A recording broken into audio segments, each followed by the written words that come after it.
Hey guys, what's going on? Been a while. Since I made a driving video. Been busy getting ready for the festive season, getting everything tied up with work. So, I mean, you all know how it is. Anyway, so here we are, cruising on the highway. A few days till Christmas. Everyone have safe holidays. This is the first video driving with the 35s on. I'm actually going to reset the trip right now, so I can do like a fuel mileage thing while I'm talking to you guys.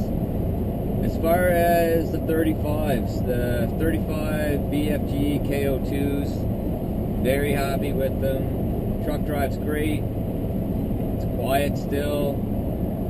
Handles really good. Handles a bit better, honestly, because the tire is wider. Had a guy comment the other day and said on one of my previous videos, the one where I said KO2 was skinny, he said, you know, if you're looking for fuel mileage and capability sort of in snow and off-road conditions, a skinny tire is better. And he's absolutely right. There's no doubt about that. As far as off-road goes, I mean, off-road, you can argue that because the more rubber you have digging and trying to chew through the mud, then that can be, you know, that can be beneficial. But as far as winter driving, big wide tires, you know, they're not the best situation for winter conditions. But you know, yes, this is a work truck, and I know I said that before, but I got a smoking deal on these tires. I was actually able to buy these tires and sell my factory size KO2s, and I wasn't owed any money at all. Got a really good deal. You know, from a cosmetic and visual perspective, they look great. Made a big difference. The other tires were really skinny. Like I said, they were three-quarters of an inch skinnier than what the factory missions were. I have driven in two sort of winter conditions. We had some bad roads when I actually left my parents' house on the weekend with my dump trailer loaded full of lumber. You know, so with the trailer and with the lumber, you know, we were probably pushing 12,000 pounds, and you know, the truck did great. I actually had some issues with my airbags. I wasn't able to put air in my airbags that day, so that didn't help. We've had a lot of warm and then cold weather, which we all know can cause condensation, and that was screwing with my valves on my compressor. So the one day on Saturday, the day that I wanted to be able to put air into my bags, it wasn't working. It would bleed air, but it wouldn't fill them up.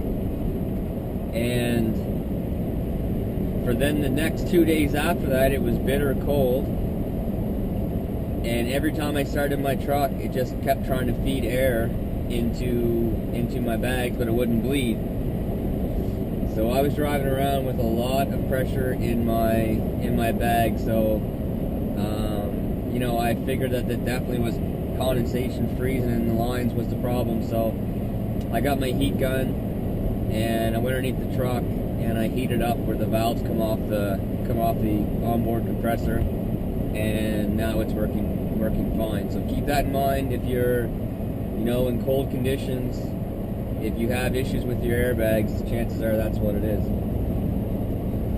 So, you know, the 35s, like I said, they really haven't affected my fuel mileage at all, to be honest. I'm cruising along right now at 110, so 70 miles an hour. And right now I'm averaging 12 liters per every 100 kilometers in the last 7 clicks, which is really good.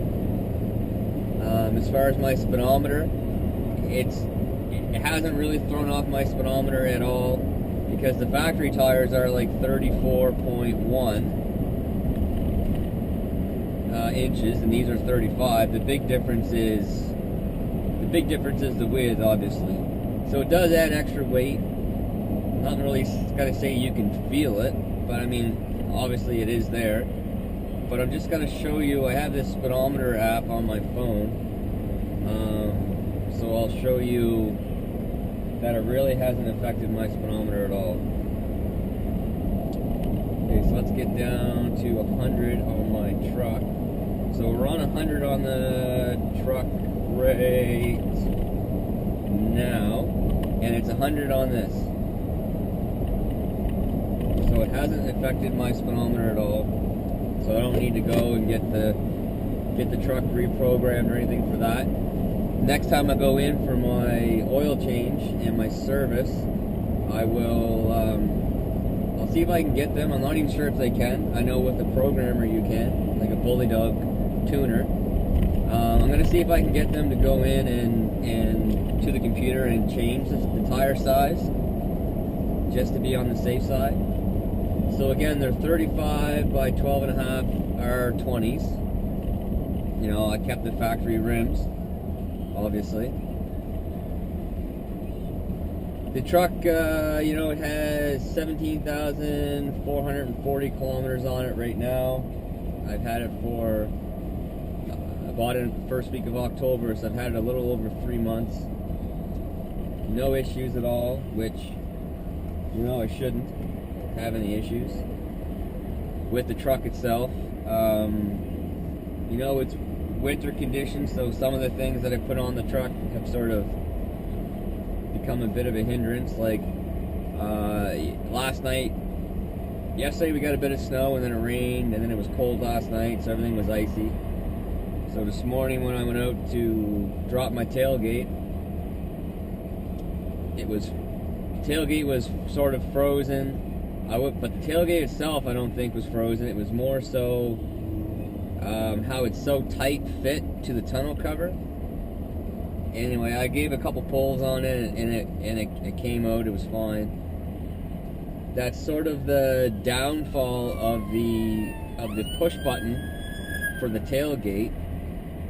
If you have a tonneau cover, there's nowhere really to get a good grip to pull if you need to, at least with the handle. Although you can't pull too hard on the handle or you break the handle, but at least with the handle you could pull it and drop the tailgate. But I got in there, it was all good. I had to go salt this morning. I had some stuff on back of the truck here that I needed, so I went and salted in my 350. Which again, like I said before, once I get a bit of snow, you know, worth showing on video, I'll take some videos of me plowing snow in my 350. Also, my Tundra will sort of become more available as winter comes and work slows down, so I'll be making a few videos in my Tundra. I put a set of 35s, brand new set of 35s on that. General Grabber X3s, which I'm very, very happy with. Just need to drink a coffee here.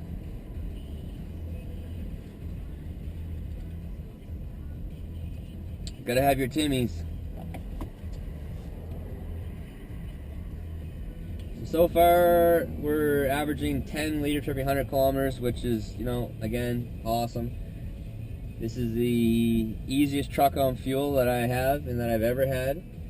It's even better than my EcoBoost, which, you know, every once in a while I think about, and I'm wondering where it's at these days. I'm assuming that it went down to the States, as with the difference in the dollar right now from Canada to America, that's where the majority of secondhand trucks are going, because they can get, you know, with the exchange, they can get a much better value for the secondhand trucks. Quick video of, you know, driving with the 35s, just to show you that, you know, with these trucks are great. Of course, with 35s there was no trimming required. The wheel well is plenty big. I think I heard someone say you can actually put possibly put 37s on these trucks without doing any adjustments to them. I'm not sure if that's true or not. But anyway, guys, I'm going to check out. I got some running around to do. I will, you know, try to get back on this thing again, get some more videos going for you guys.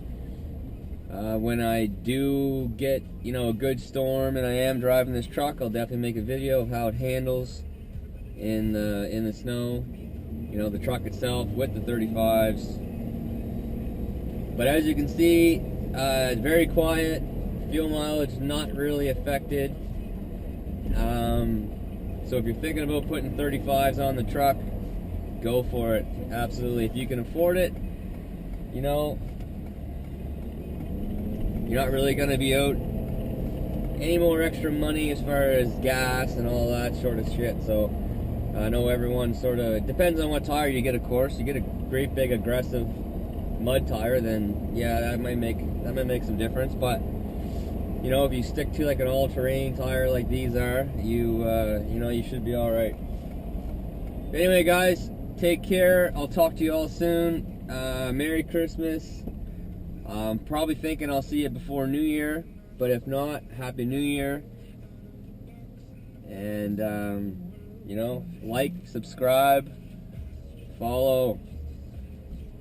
All right, guys, later.